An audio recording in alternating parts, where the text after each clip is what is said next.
Fala galera, beleza? Mais uma vez aí, Caio Baixo com vocês para trazer uma análise de Bitcoin. Como vocês estão? Beleza? Aí sim! Então hoje dia 26/4 aqui de 2020 às 16 horas da tarde estamos começando aí mais uma análise de Bitcoin e Ethereum. E não poderia deixar de ser agora agradecer que somos 663 inscritos aí, meu irmão. Todo dia que eu venho fazer vídeo aqui no canal é topo atrás de topo aí, topo aí. A gente vem batendo topo no número de inscritos aí a cada dia. Então vocês sabem que aqui no canal tem análise todos os dias aí, tem notícia todo dia aí de criptomoedas, mercado de investimentos aí, Bitcoin. E você não pode ficar de fora, né? Então vamos agradecer aí a todo mundo que está se inscrevendo, estão ativando as notificações aí, estão deixando seu like e também a sua opinião, é muito importante aí, principalmente hoje aí que eu estou modificando aqui a cara do canal aí, eu queria saber a opinião de vocês todos aí, fiz aqui um layoutzinho aqui para nossa página aqui do canal. E aí tem as informações aí no meu Twitter, minhas coisas aí, Instagram. E aí se você tiver interesse aí, deixar um comentário aí, seria bem interessante aí sobre a sua opinião aí, tanto da introdução aí, do videozinho que eu fiz aí no começo da nossa análise aqui agora, que eu pretendo ficar mostrando todas as vezes. E também da capa do canal aí também, se você achou interessante aí e querer a sua opinião sobre isso, né? Então, muito obrigado a todos vocês aí que estão participando. A gente sabe que aqui no canal a gente perde tempo com nada, né? E a gente vem direto aqui para o nosso medidor de sentimento do mercado aqui, que hoje é o Crypto Fear and Greed Index, né? É o nosso medidor de medo e ganância do mercado. E hoje a gente vem ver que ele está aqui no 21 pontos, né? Ontem a gente chegou a negociar nos 24 pontos e aí na semana passada 15 e no mês passado chegamos até abaixo dos 10 pontos aqui, como a gente pode ver no gráfico. Chegamos aqui na casa dos 8 pontos e estamos vagarosamente aí, como sempre, quando a gente encontra a região de fundo aí, a gente tenta sair dessa região, né? Então o Bitcoin é bem interessante aí, o preço do Bitcoin está com cerca de 7.600 dólares aí, a gente vai já analisar aqui no gráfico aqui para ver como é que ele se comporta, e o indicador aqui ainda está na casa dos 21 pontos, né? A gente superou esse dia aqui dos 22 pontos aqui no dia 9 de abril, a gente fez aqui uma máxima nos 24 pontos e agora estamos recuando aqui aos 21 pontos aí. Vamos ver como é que o sentimento do mercado como um todo se move, né? Como ele se desenvolve, né? Então, eu acho bem interessante e eu queria perguntar a opinião de vocês. Você acha bem melhor estar se expondo no mercado quando o medo está grande, quando o medo está nas ruas, né, quando o sangue está nas ruas, ou você prefere se expor ao mercado quando a gente tem aqui movimentos aqui no sentimento do mercado que chegaram aqui a topar nos 95 pontos. Então é bem interessante a gente estar de olho nesse patamar, entender que tudo isso é bem comum de se acontecer, né? A gente tem movimentos muito interessantes aí para analisar também no sentimento do mercado, né? Com isso a gente vem para a primeira notícia de hoje aí, que é a Bloomberg. Na verdade vão ser duas notícias da Bloomberg aí, todos os links vão estar na descrição, então se você quiser já fica à vontade aí. E a primeira notícia aí da Bloomberg é falando sobre a possível ida a negativo, né, juros nos Estados Unidos pela primeira vez na história, né? First time ever, né? A gente vai ver aí possivelmente nessas semanas que vem, e principalmente nessa semana agora, que vai ter uma reunião do Banco Central Americano, o Fed, né? O Federal Reserve, e aí a gente vai ver se o Jerome Powell aqui com os seus colegiais lá, os seus colegiandos lá do Federal Reserve vão adotar essa medida de trazer juros negativos aí a primeira vez na história dos Estados Unidos aí. E é bem interessante a gente ver como é que isso vai se comportar, né, galera? Porque a gente sabe que juros negativos é uma coisa muito prejudicial aí para pessoas normais, né? Pessoas comuns. Eles querem primeiro fazer com que os juros negativos entrem para o mercado bancário, para que os bancos tenham mais interesse de estar trazendo, fazendo empréstimos, né, com taxas de juros menores aí para pessoas normais. E aí você nos Estados Unidos é chamado de retail, né? Então eles querem fazer isso porque se você tem uma conta no banco e esse banco está com menos juros negativos, a cada vez que o tempo passa, a cada dia que o tempo passa, a cada ano que o tempo passa, você vai, em vez de somar alguma coisa ao seu capital, você vai sendo extraído, né? A taxa de juros negativa incentiva você a não guardar dinheiro e manter ele no banco, né? Porque se você fizer isso, você simplesmente vai estar exposto a uma coisa que vai estar diminuindo o seu poder de compra aí com o passar do tempo, né? Então, isso é uma forma deles tentarem incentivar o consumo, né? E trazer um pouco mais de liquidez para a economia como um todo, né? Então eu não considero isso como uma medida muito boa, né? Porque as pessoas aí vão estar perdendo aí a capacidade de simplesmente guardar dinheiro, né? Se você guardar dinheiro, você vai acabar perdendo com o passar do tempo, né? Então não pode ser uma coisa positiva, mas é mais uma forma deles manipularem, né, o mercado como um todo aí, né? E a gente sabe que daqui a poucos períodos, né, a gente vai ter a criação das CBDCs, né, que são Central Bank Digital Currencies, né, e elas simplesmente vão estar fazendo com que todas as pessoas estejam na mão dos bancos centrais, né, e os bancos centrais vão poder adotar essas medidas de taxas de juros negativas para poder manipular a vida de mais e mais pessoas com o passar do tempo, né? Então é bem interessante aí a gente ver que o Estado está cada vez mais querendo dominar a sua vida, né? E aí a gente vem aqui para a segunda notícia da Bloomberg, aqui, a Bloomberg Crypto. A gente vem ver aqui que ele tem, eles acabaram de lançaram ontem aí esse artigo falando sobre a halving do Bitcoin, né? E o que significa, né? Para quem não sabe, né, nos Estados Unidos a Bloomberg é um dos meios de comunicação nos mundos de investimentos em geral muito forte, né, galera? Então, assim, tem uma assiduidade muito grande, né? Tem muita gente que assiste e interpreta de maneira positiva tudo que sai aqui pela Bloomberg, né?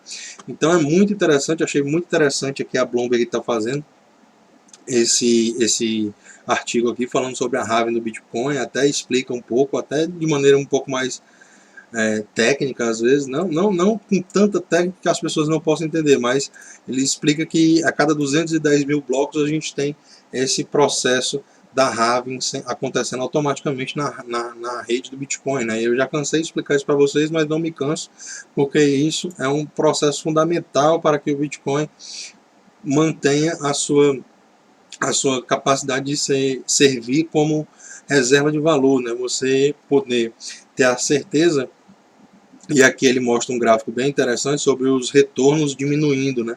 Diminishing returns. Aí você consegue ver aqui que aqui nessas barras aqui, nesses candles, eram a recompensa dos mineradores aí desde quando o Bitcoin existiu e as próximas 6 halvings, né? A gente sabe que a gente está indo agora para a terceira halving, ou seja, quando o Bitcoin começou, a gente tinha 50 Bitcoins emitidos no mercado a cada 10 minutos. A gente passou aqui em 2012, novembro de 2012, a gente passou para 25 Bitcoins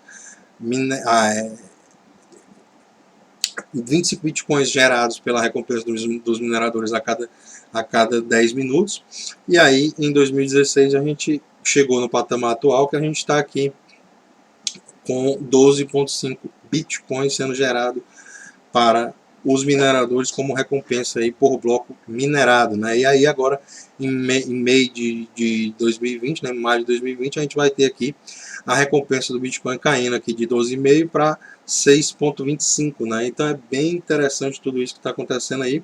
E a gente já tem aqui as próximas halves, né? A gente vai ter a próxima aqui daqui a 4 anos, média, né? A gente vai ter aqui caindo para 3,1, depois daqui a 8 anos caindo para 1,6 e daqui a 12 anos vai ser a primeira vez na história que a gente vai estar com a recompensa dos mineradores abaixo de 1 Bitcoin por 10 minutos. Vai chegar aí na casa dos 0,8 aí em média, né? Não é um número assertivo ainda aí, mas é só para vocês terem a noção de que a inflação do Bitcoin, ou seja, o número de Bitcoin que é gerado novo no mercado do Bitcoin que não existia e não existia disponível no mercado, né? Porque a gente sabe que o número máximo de Bitcoins que vão existir são 21 milhões, né? Então já tem um pouco mais de 18 milhões e meio, um pouco menos aí de 18 milhões e meio aí minerados. E a gente sabe que esse processo está chegando aí nas próximas 15 dias, né? 15 dias e 15 horas aí, a gente está muito próximo aí de trazer essa terceira Raven à tona, e vai estar trazendo aí a mineração, como eu falei para vocês, para 6,25 por Bitcoin a cada 10 minutos minerados, né? Então é bem interessante aí. Aqui tem todo o gráfico aqui da expedição aqui do Bitcoin. Na verdade, ele ainda vai até 2140, né? Quando vai ser o último Bitcoin desses 21 milhões que vão ser minerados, né? Então aqui a gente tem um bom período aqui para analisar até 2037 aí. A gente vai ver como é que funciona aqui. Essa curva azul é a curva de emissão de novos bitcoins no mercado, né? Então aqui é o supply, né? Quantos por cento do supply dos 21 milhões já foi emitido? E aqui na linha vermelha é a taxa de inflação do Bitcoin, né? Então a gente vai ver aí que é muito interessante aí, cada vez mais que o tempo passa, a inflação do Bitcoin automaticamente diminui. E isso traz escassez ao ativo, né, galera? Então, por quê? Porque pessoas querem se defender de inflações aí possíveis nos seus países, né? Aqui no Brasil a gente já está tendo uma depreciação do real muito grande, né? Onde pessoas estão perdendo aí todo o seu poder de compra dia após dia, que a gente vê dólar 5, dólar 5,20, dólar 5,30, dólar 5,60. Você vai esperar até quando para poder perder o seu poder de compra e começar a pensar em investir um pouco em Bitcoin? Lógico que isso aqui não é recomendação de investimento, mas é o que eu estou fazendo com o meu dinheiro, né, galera? Então, com isso, a gente vem aqui para o CoinGecko fazer aquele refresh live aqui especial com vocês. Eu queria também a opinião de vocês aí nas descrições aí, nos comentários aí, para a gente conversar. E a gente vem ver aí que o cap total de todas as criptomoedas hoje faltando aquele patamar muito interessante dos 221 bilhões de dólares aí, com uma altinha de 1,3% aí agora no momento, né? A gente tem 68,6 bilhões de dólares aí negociados nas últimas 24 horas aí em todas as corretoras, e o Bitcoin com 63,2% aí estagnado nessa porcentagem do domínio do mercado, né?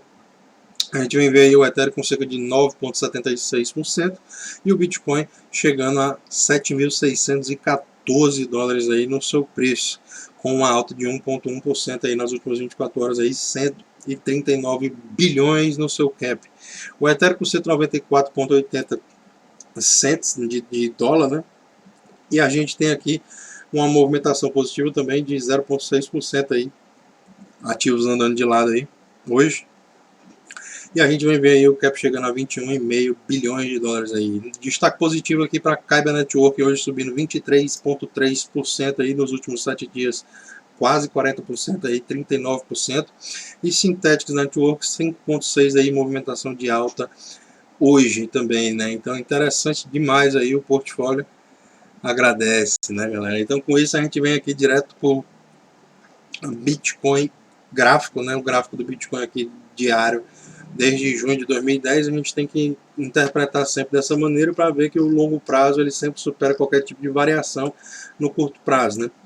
E aí a gente vem ver que o Bitcoin está aqui em cima de um patamar interessantíssimo, onde ele começa a negociar e fechar candles acima do nosso fractal de 72 períodos, né? Então quem está aqui no canal inscrito sabe que se ele continua fechando esse candle de hoje aí às 9 da noite, domingão, ele continua fechando esse candle aí onde ele está aí acima dos 7.474 dólares, o que seria acima do nosso fractal verde aqui de 72 períodos. A gente tem espaço sim para estar indo buscar os nossos dois fractais aqui, de amarelo de 200 períodos e o de 100 períodos, né? A gente sabe que o de 200 períodos no gráfico diário ele é muito utilizado por bastantes traders aí, e tendem a perceber que quando o preço está acima desse fractal de 200 períodos do gráfico diário, a gente tem movimentações bullish, né? A gente tem esperança de que o preço se mantenha de maneira bullish por um médio, quem sabe até no longo prazo, né? Então, esses patamares hoje aí estão nos 7.980 até os 8.050 dólares aí, 8.070 dólares aí. A gente tem esses dois patamares aí, o de 200 e o de 100 períodos, né? Então, vamos ver como é que o preço se comporta aí e ao chegar lá, né? Tomara que ele chegue lá, porque aí ele vai estar confirmando aqui a movimentação a partir dos nossos fractais. E a gente vai ter que interpretar aí, porque a gente está tendo um movimento bem bullish aí nos últimos dias, né? onde a gente já teve já 1, 2, 3, 4 e agora se fechar hoje também vai ser o quinto dia positivo aí, com barras vermelhas, né, com candles vermelhos aí, ou vermelho, verde, com candles verdes, né, para poder a gente tá vendo que o preço está querendo se manter numa tendência de alta, né? Então vamos ver como é que ele se comporta aí ao chegar nessas resistências que estão aqui acima. A gente pode ter correções saudáveis. Correções saudáveis aí seria ele não perder esse fundo que ele fez aqui nesse dia aqui, pelo menos nos 6.774 dólares aí. Então 6.774 dólares não é muito interessante a gente perder, porque aí a gente vai estar retornando aqui a patamares de buscar suportes em cima tanto do nosso fractal 610 aqui, que vai estar nos 7.122 dólares hoje, e a gente vai ter o suporte aqui também do 6.520 dólares aí no nosso fractal de 1.200 períodos da nossa linha vermelha aqui no gráfico diário do Bitcoin, né? Interessante que a gente pode estar assim confirmando ainda esse patamar do nosso bump and run, né? Nesse nosso movimento aqui que a gente estuda nos gráficos, que a gente vê que o Bukowski, né, que foi o cidadão que definiu aí o nome desse bumper run, ele simplesmente ele definiu que a gente teria uma fase inicial aqui, e logo na sequência a gente teria a fase do bump, que seria essa queda grande aqui, onde ele se distancia dessa linha de tendência aqui preta. E aí, a partir do momento que ele supera essa linha de tendência preta, a gente está na fase do run, né, que é a corrida, né? Então, a gente tem que ver como é que ele vai se comportar aí. Nos últimos dias ele tem se comportado de maneira bem interessante aí, lembrando que o alvo desse bumper run está aqui na casa dos 10.500 dólares, né? Só passar rapidinho aqui no gráfico de 5 horas, a gente vê como é que anda aqui a movimentação do preço do Bitcoin, recuar um pouco aqui para ele calcular todos os nossos fractais, e a gente vê como é que anda aqui a movimentação do preço, né? Interessante a gente ver que no gráfico de 5 horas aqui a gente tem essa movimentação e acabou de superar aqui nos 1 ou 2 dias atrás aqui, no dia 23, na verdade, a gente superou esse fractal de 2.400 períodos, que hoje está nos 7.377 dólares, né? Então é muito interessante que o preço se mantenha acima desse patamar dos 2.400 períodos, porque aí indicaria que a gente estaria indo buscar o próximo fractal subsequente dele, né? Então quando a gente tem um suporte encontrado nos 2.400, a gente vai buscar o 1.200. O 1.200 hoje está nos 8.292 dólares, né? Então seria ainda mais alto do que aqueles alvos do gráfico diário, né, que está na casa dos 8.000, 8.100, 8.050 dólares ali nessa região, né? Então vamos ver aí como é que ele se comporta, se ele vai realmente manter esse padrão. A primeira resistência que a gente vai ter aqui no caso vai ser o nosso fractal de 610 períodos aqui no gráfico de 5 horas, que hoje está nos 7.038 dólares e dá bastante confluência com aquela região do nosso fractal no gráfico diário também, né? Então é bem interessante aí você fazer essas análises e entender que estão todos interligados, né? Você só precisa interpretar da maneira correta, né? Então vamos ficar ligado aí, porque da última vez que a gente perdeu esses dois patamares aí, o nosso fractal de 1.200 períodos e o nosso fractal de 610 períodos, a gente teve esse dump ridículo que trouxe o preço do Bitcoin aqui para casa dos 3.800 dólares aqui no fundão, aqui nessa região aqui do fundão, né? Então vamos ficar de olho aí nesses patamares e vamos ver como é que o preço vai se comportar aí para poder a gente perceber, né? Eu acredito que aqui no gráfico de 5 horas a gente está fazendo um movimento bem saudável aqui, a gente ainda pode recuar, como eu falei para vocês aqui, para poder a gente ter movimentos mais especulativos para cima, né? Tendo visto que ele já está descansando aqui há um bom tempo aqui no nosso gráfico de 5 horas, né? Então com isso a gente vem aqui direto com o gráfico do Ethereum, né? A gente vem ver aqui como é que anda a movimentação do preço do Ethereum, a gente tem aqui todo esse movimento do preço aqui para estudar, né? A gente está vendo aqui que ele está acima da nossa box vermelha e está a primeira vez aí dentro de dias, né, tentando fechar um candle acima desse patamar. Isso seria muito interessante, porque essa nossa box vermelha, ela tem marcações aqui de zonas de trade, né, onde a gente teve tanto marcações de fundo como marcações de topo aqui, marcando bastante resistência e bastante suporte aí nesses patamares, né? Então, hoje aqui no preço do Ethereum a gente está acima de todos os fractais aqui menos do nosso de 1.200 períodos, que hoje está nos $286. E por isso, como ele está acima ainda, trabalhando como resistência, o nosso alvo seria lá, o que traria ainda um possível ganho aí para o preço do Ethereum de cerca de 45% aí de upside, né? Que traria aqui o preço de novo para essa região de resistência anterior, que eu acredito que isso, se superado, a gente só vai ter esse topinho aqui nos $363 aqui para superar do dia 25 aqui de junho de 2019, né? Então vamos ficar ali de olho, né, nesse patamar. Eu acredito que o Ethereum está muito bullish, porque a gente está aqui com o formato do Bump and Run muito definido e o preço ainda continua acima dessa região, né? Interessante é ele não perder essa nossa linha preta aqui e muito menos nossos fractais, né, que já foram superados e agora no momento estão agindo como suporte, né? Isso, o fractal, quando ele é superado e ele era resistência, ele se torna suporte, da mesma maneira que quando você supera um suporte anterior, ou seja, o preço cai e perde um suporte, a gente tem aquele suporte anterior como resistência, né? Então é bem interessante aí a gente estar de olho nesses patamares, porque o Ethereum pode estar entrando num movimento aí muito interessante aí, que em poucos dias a gente vê ele já subindo e subindo bem, né, galera? Então com isso, muito obrigado a todos vocês aí que estão se inscrevendo, estão ativando as notificações, estão deixando aí seu like, estão ativando aí todas as vibrações positivas aí para que o canal cresça. Então, muito obrigado a todos vocês aí. Queria a opinião aí sincera de vocês aí, se gostaram aí do novo layout aí do canal, se prefere o layout antigo, se ficou uma bosta, se ficou de boa, se gostou. Então tamo junto aí, galera. Qualquer dúvida deixa no comentário. Um abraço e valeu.